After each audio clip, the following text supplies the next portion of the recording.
Bonsoir, bonsoir à tout le monde, bonsoir. Bonsoir, bonsoir. Bonsoir à tout le monde. Aujourd'hui, nous allons parler, comme promis, de notre série sur le grand thème que nous avions commencé avec le premier numéro, le corps physique. En fait, le grand thème, c'est qui est l'être humain. Nous avons abordé le premier numéro, le corps physique. La vidéo se trouve sur mon mur.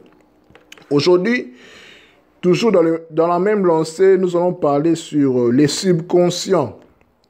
Donc, toujours dans notre grand thème, qui est l'être humain. Bonsoir, mon vieux Godère Lambert Moulamba. Nous allons parler à propos du subconscient. Bon, je ne serai pas long, mais je serai plus bref pour me faire comprendre aussi. Donc, si vous avez des questions par rapport au sujet du subconscient, vous pouvez toujours le mettre sur le bas des commentaires et puis nous allons essayer de répondre selon ce que nous savons. Bonsoir, c'est votre ami et frère Kaling Alider.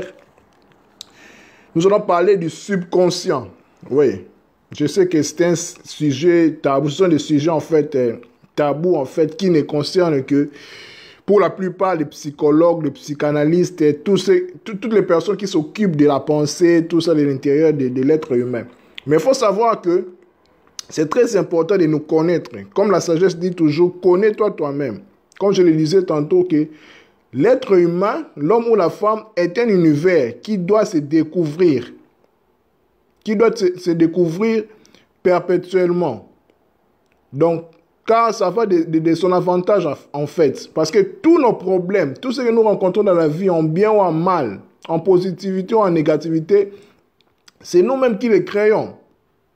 Tant consciemment ou inconsciemment, ou d'une façon subconsciente.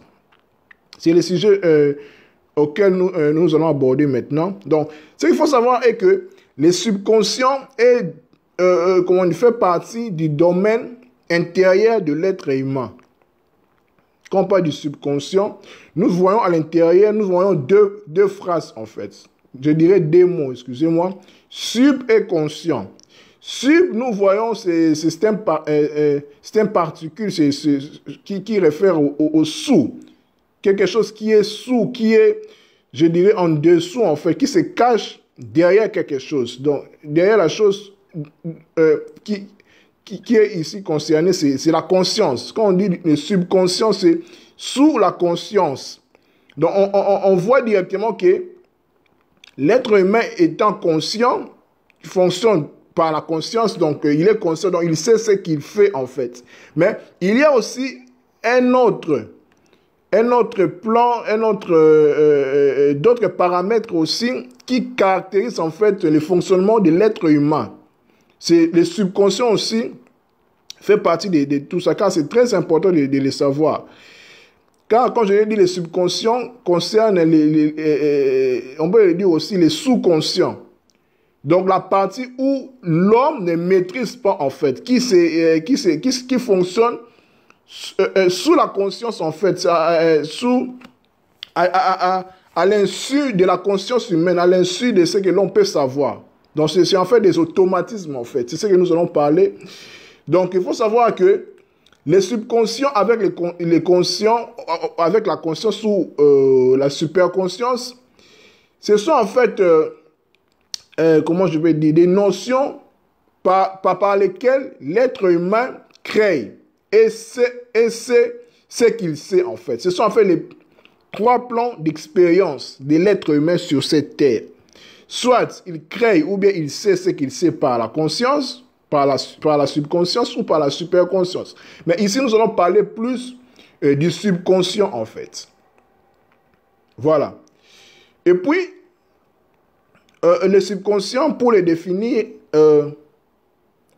c'est en fait, comme je l'ai dit, c'est un plan d'expérience en être humain sur lequel l'être humain ne connaît pas et ne crée pas consciemment dans sa réalité.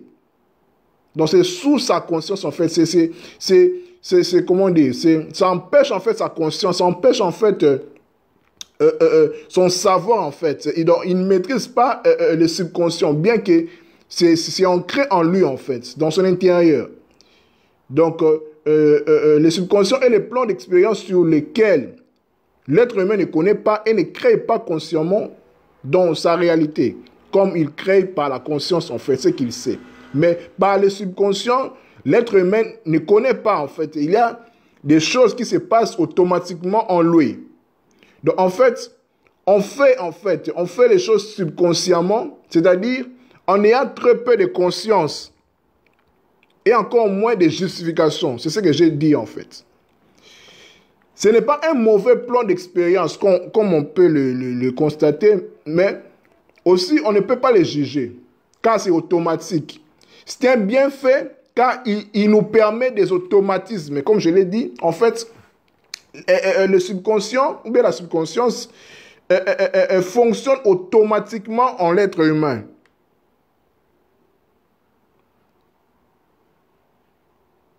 Exactement, mon vieux Boris Poté, c'est ce que je suis en train de dire. Merci beaucoup.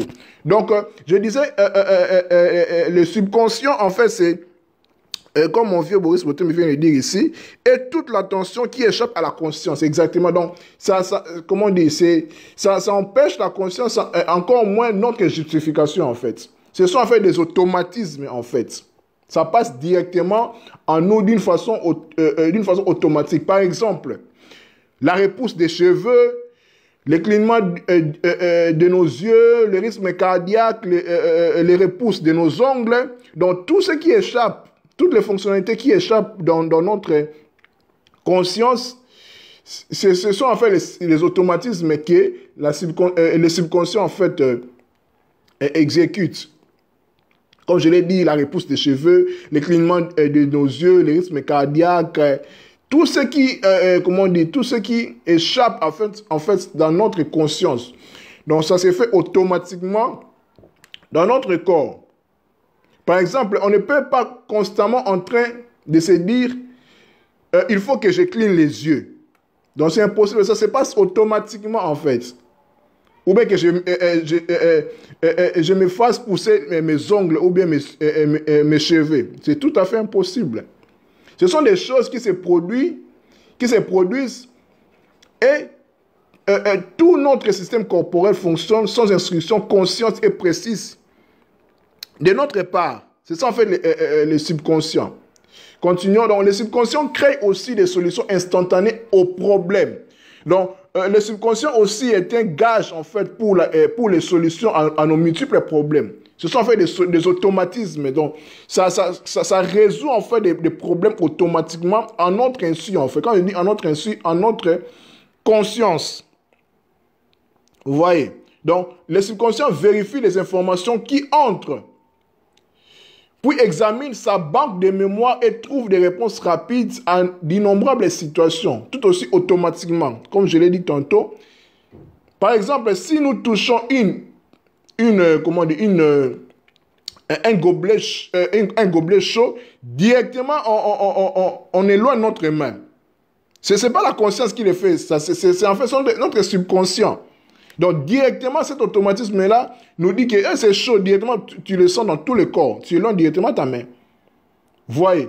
Ou bien quand quelqu'un te piétine, ou bien voilà quoi, tu sens directement ce mal-là, et puis voilà quoi, tu te sens mal, et puis tu cries. C'est le subconscient qui fait cela. Voyez, ce sont des automatismes. Donc voilà, à une fraction de seconde, sans même réfléchir, quoi, c'est instantané directement. Donc c'est une réaction automatique fondée sur une information antérieure. Donc c'est à nous, en fait, c'est ancré en nous, le subconscient. Le subconscient peut nous sauver la vie, comme je l'ai dit, c'est en fait, ça trouve des réponses rapides à d'innombrables situations. Mais si on n'a pas conscience des parties de nos vies que nous choisissons de créer automatiquement, on peut imaginer subir le fait, plutôt qu'être la cause de notre vie. Donc, et par là, je voulais dire, en fait, c'est la conscience aussi qui intervient là-dedans. Parce que le but est que la conscience, le subconscient, comme la conscience et la subconscience puissent interagir, en fait, pour créer l'équilibre. Vous voyez, car c'est très important. Sinon, on va subir ce que nous subissons, quoi, au lieu d'être la cause. Donc, le but de la vie, c'est important, c'est de vivre consciemment, de savoir que le subconscient existe aussi en nous. Vous voyez, c'est très important, car le but de notre incarnation, de notre existence sur Terre, c'est de devenir conscient. Vous voyez, de devenir conscient, en fait. Parce que le subconscient réfère plus aux gestes, au souffle, aux respirations, aux mouvements, à des choses qui se font automatiquement, en fait. Donc, ce sont en fait des solutions aussi, ça nous sauve la vie, en fait. Comme j'ai donné l'exemple de quand tu touches un gobelet chaud, directement, à une fraction de seconde, tu éloignes directement ta main. En fait, c'est ça. C'est le subconscient qui réagit ainsi. Vous voyez? Donc, il importe donc d'avoir conscience du fait que on a choisi d'être inconscient. C'est ça aussi, c'est ce qui est important. Donc, le but est d'être inconscient, d'abord, qui est le centre, et puis de savoir qu'on ait la conscience qu'il existe le subconscient en nous, et l'inconscience aussi. Vous voyez? Donc, quand tu es inconscient, tu l'as choisi, en fait, consciemment ou inconsciemment aussi. Donc, il y a des gens qui sont conscients, Il y a aussi des gens qui sont inconscients, qui sont inconscients. Vous voyez? Il y a aussi des gens qui ont la conscience que l'inconscience existe et la subconscience aussi existe. Vous voyez ce que je veux dire? Donc voilà, en fait, brièvement, ce que je voulais dire à propos, à propos du subconscient. Voilà, pour plus de compréhension, je voulais être bref par rapport à cela. Donc, merci beaucoup à tous ceux et celles qui m'ont suivi, en fait, cet audio. Ça va rester sur mon mur. Et puis, continuons toujours à partager, à poser des questions, à chercher. Car le but, c'est toujours, voilà, nous continuerons toujours notre grand thème qui est l'être humain. Après la semaine passée, par vidéo, par direct, nous avions parlé sur le corps physique. Aujourd'hui, nous avons traité sur le subconscient. Prochainement, nous allons traiter aussi un autre sujet concernant l'être humain, parce que nous sommes un univers, nous sommes le cosmos. Tout ce qui est dans l'univers est en nous. Donc, il faut explorer l'être humain. C'est un travail vraiment très important quand ça nous concerne. C'est nous, en fait. Ça va de notre bien. Car ne pas se connaître, c'est nier, en fait. Je dis même que ne pas se connaître, c'est nier même la divinité. C'est nier même Dieu. C'est ça, en fait. Car tu es Dieu en expérimentation, en fait. Donc, tu es le divin, en fait. En toi, Dieu s'expérimente. Et merci beaucoup, mon vieux Boris Ploté. Donc, en nous, en fait, en toi ou bien en moi, Dieu s'expérimente, en fait. Vous voyez? Donc, Dieu, c'est nous. C'est ça même, d'ailleurs, même on dit que par rapport même à l'amour, tu dis que tu aimes Dieu tout en haïssant ton prochain, ton frère, qui est toi, en fait. Car nous sommes un. Vous voyez?